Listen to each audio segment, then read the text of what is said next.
आप लोग के बीच में एक कंटिन्यू जो सीरीज बनाने जा रहे हैं टीजीटी मैथ के लिए, आज उसी को कंटिन्यू करते हुए लेक्चर नंबर 2 लेके आए हैं। और यह कॉम्प्लेक्स नंबर के अंतर्गत आज पढ़ेंगे हम लोग मॉडुलस एंड आर्गुमेंट। बता दें कि यहाँ पर हम जो केवल फार्मूला लिखवाते हैं, प्रॉपर्टी लिखवाते हैं और उसका डिफाइन नहीं कर पा रहा है, क्योंकि ऑलरेडी द चैलेंजर जोन पर आपको 24 लेक्चर जो है ना अवेलेबल है, उस पर पूरा का पूरा डिफाइंड और प्रूफ किया हुआ है। जिसके कारण क्या होता है कि केवल यहाँ पर हम केवल कॉन्सेप्ट लिखवाते हैं और कुछ ऑब्जेक्टिव मल्टीपल चॉइस कुछ बनाते हैं और बनाने के लिए देते हैं। देखिए, आज मॉडुलस और आर्गुमेंट पर भी पिछले बार 2-3 क्वेश्चन डायरेक्ट आया था, है ना, उसको भी आज बताएंगे हम। देखिए, मॉडुलस है क्या, केवल यहाँ पर रिप्रेजेंट कर दे रहा है कि any complex plane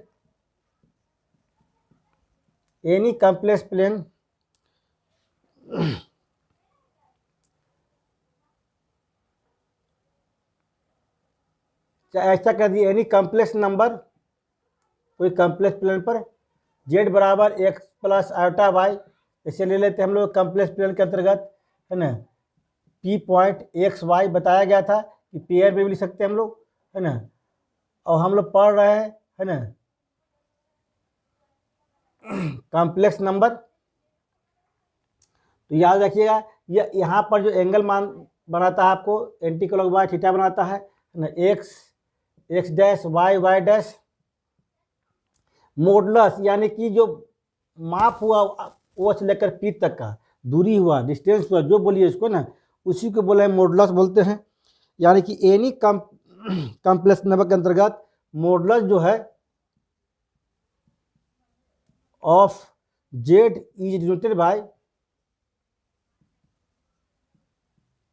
mode Z, और इसको हम लोग पोलर फॉर्म में लेंगे तो आर से भी रिप्रेजेंट करते हैं। And defined as mod Z equal to, है ना, मोड जेड का वैल्यू लिए थे x प्लस आयोटा वाई, है ना, इसका वैल्यू होता है under root X square plus Y square. यानी कि लिख सकते हैं यहाँ पर कभी कभी कि x क्या है, रियल पार्ट ऑफ जेड था, y क्या था, इमेजिनरी पार्ट ऑफ जेड। तो कोई एक ही टर्म में नहीं, बहुत सारा टर्म हो सकता है यहाँ पर, है ना। रियल पार्ट में 2 या मोर टर्म हो सकता है। तो ये सीधा लिखिएगा, जो भी रियल पार्ट आएगा तो रियल पार्ट का whole square plus imaginary part of Z का होल स्क्वायर। यह निकल गया मेरा मॉडुलस। इसका ऑब्जेक्टिव में डायरेक्ट बहुत ज़्यादा यूज है। फिर चलते हैं, यह था मॉडुलस। अब फिर आपको दिखाते हैं यहाँ पर क्या बोलते हैं, एम्पलीट्यूड या आर्गुमेंट बोलते हैं इसको। दोनों सेम नाम है ना, सेम वैल्यू आता है। एम्पलीट्यूड बोलिए, ऑब्जेक्टिव में कभी कभी एम्पलीट्यूड लिख दिया, कभी कभी आर्गुमेंट लिख दिया, है ना। Of Z is denoted by AMPZ या ARGZ के नाम से लिखते हैं। And defined as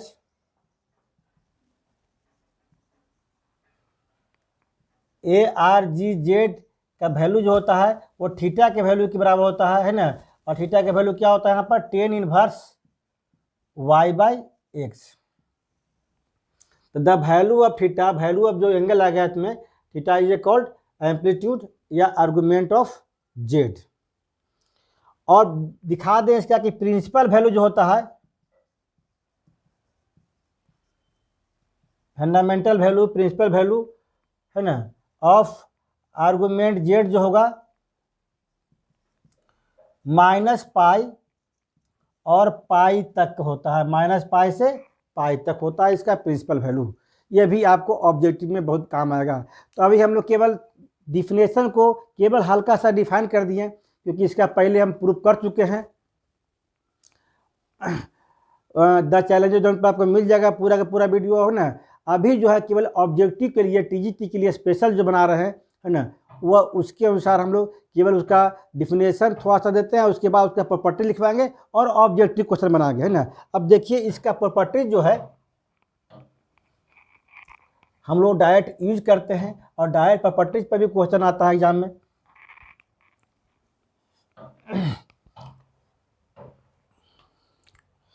properties of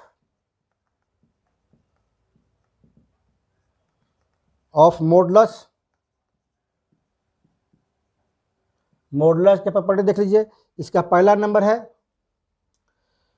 कि Z1 इंटू Z2 जो है इक्वल टू मोड Z1 होता है इंटू मोड Z2।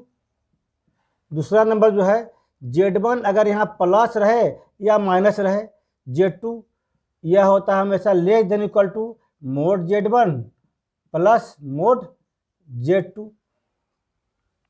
कभी कभी उलट के ऐसे पूछ देता है आपको, है ना, ऑब्जेक्टिव में कि Z1 प्लस Z2 जो है क्या हुआ, greater than equal to mod Z1 plus mod Z1 plus Z2, या Z1 माइनस Z2,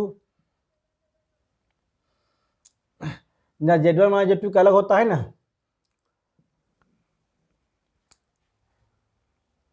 अब यहाँ पर तीसरा नंबर लेते हैं, है ना, इसी में कहते हैं कि अगर Z1 प्लस माइनस Z2 दोनों में से कोई रहे आपको, है ना, तो लिख सकते हैं greater than equal to mod Z1 minus mod Z2।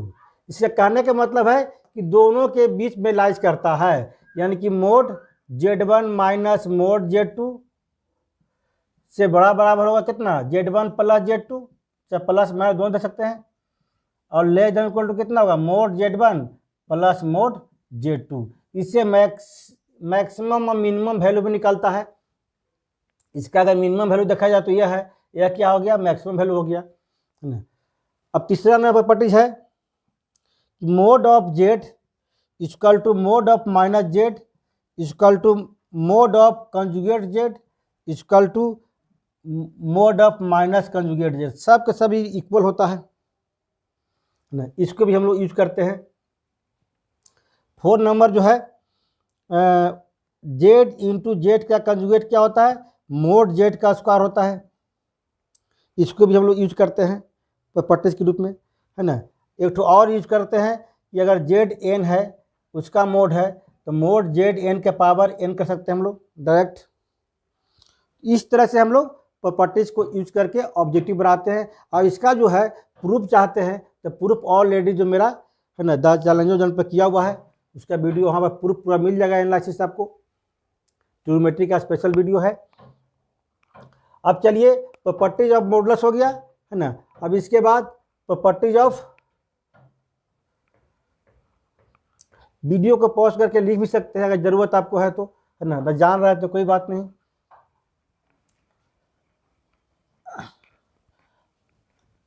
अब यहाँ पर प्रॉपर्टीज ऑफ एम्पलीट्यूड, या इसको आर्गुमेंट बोल सकते हैं।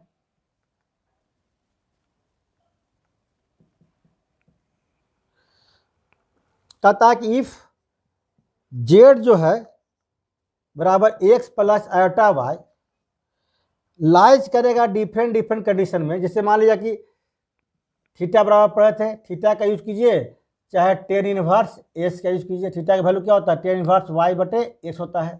दोनों में से किसी को यूज कर सकते हैं आप। लाइज करे आपको फर्स्ट क्वाड्रेंट में, लाइज करे किसमें, फर्स्ट क्वाड्रेंट,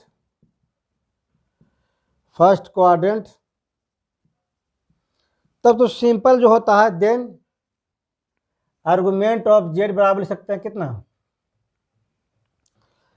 पाई केवल के सिंपल थीटा का वैल्यू दीजिएगा तो हो जाएगा, या इसको लीजिएगा जगह पर लिख सकते हैं टेन इनवर्स वाई बटे एक्स। फर्स्ट क्वाड्रेंट में है तो, अगर सेकंड क्वाड्रेंट में है, किसमें है, सेकंड क्वाड्रेंट में है, तब आर्गुमेंट ऑफ Z का जो वैल्यू होगा वह pi minus theta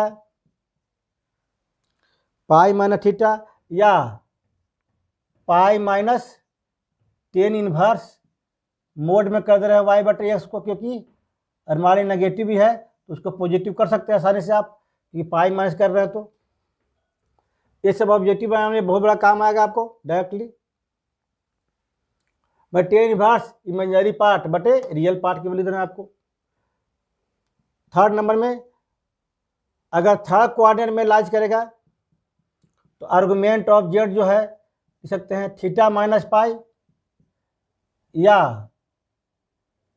tan inverse Y बटे एक्स माइनस पाई, ऐसे भी यूज कर सकते हैं। अगर फोर्थ क्वाड्रेंट में लाइज करेगा तो आर्गुमेंट ऑफ जेड जो है माइनस थीटा होता है, इसको ऐसे भी यूज कर सकते हैं, है ना, कि minus tan inverse mod Y बटे एक्स, इस तरह से भी यूज कर सकते हैं, है ना। तो कहने का मीनिंग है कि हम एम्पलीट्यूड पर भी डायरेक्ट क्वेश्चन आता है ना, तो हम इजीली इस तरह से बना सकते हैं, है ना। और फिर होता है इसमें दूसरा नंबर, चलिए कि आर्गुमेंट ऑफ Z1 इंटू अगर Z2 पूछेगा, इसका वैल्यू होता है argument of Z1 plus argument of Z2। इसको भी प्रूफ किया हुआ पहले से है, जिसके कारण केवल लिखवा दे रहे हैं आपको। इस चैनल पर सब के सब प्रूफ मिल जाएगा आपको। आर्गुमेंट ऑफ Z1 बटे Z2 रहेगा तो क्या हुआ, argument of Z1 minus argument of Z2, दोनों वैल्यू सेम है। इतना पूछेगा चाहे इतना पूछे, आपको एम्पलीट्यूड पूछे इसकी जगह पर तो एम्पलीट्यूड लिखिएगा, दोनों सेम वैल्यू है। अगर पूछ दिया आपको कि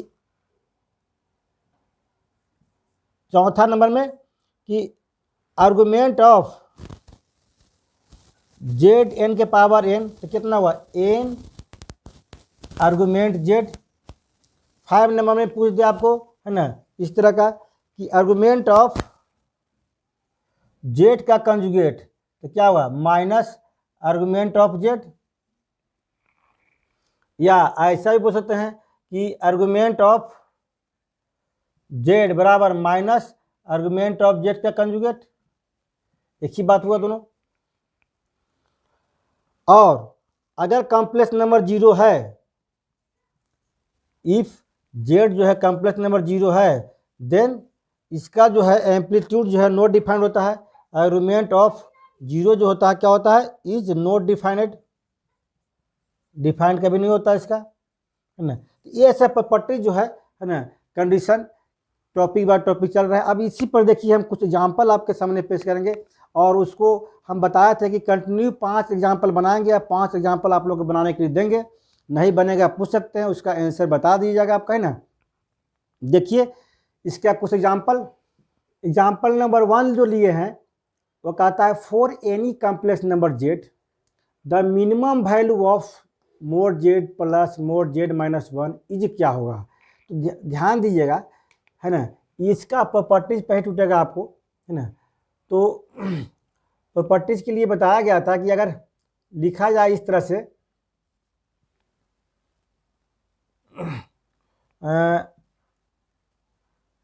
मोड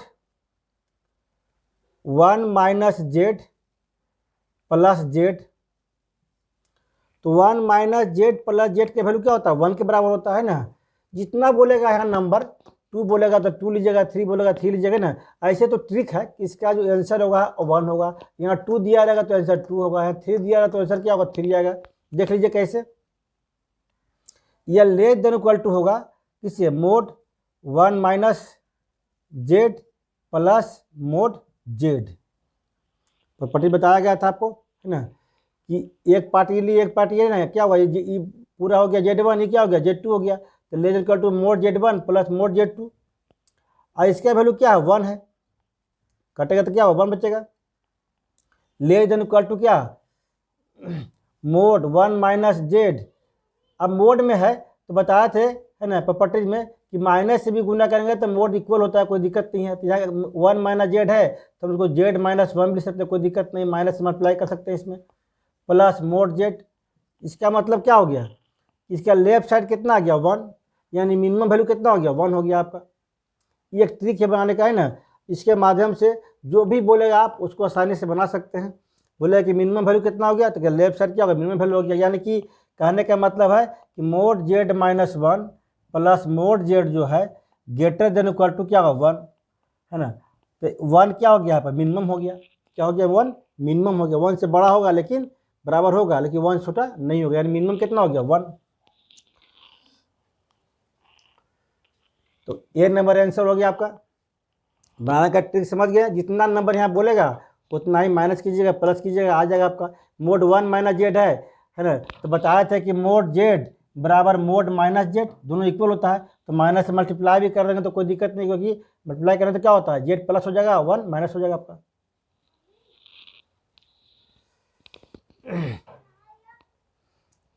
वन नंबर क्लियर है ना। 2 नंबर देखिए, what will be argument of complex number Z बराबर 1 minus cos P plus iota sine P, है ना। क्या होगा इसका आर्गुमेंट या एम्पलीट्यूड, जो बोले पी की जगह पर कोई भी एंगल हो सकता है, थीटा हो सकता है, कुछ भी हो सकता है ना। यहाँ पी लिखा है तो पी ही लिखेंगे हम लोग ना। और ये क्वेश्चन जो है पिछले बार टीजीटी में आया हुआ भी है, डायरेक्ट इससे आया था, है ना। यहाँ तक क्लियर आपका है, लिखते जाइएगा, बोलते जाएंगे उस समय, अच्छा रहेगा आपके लिए।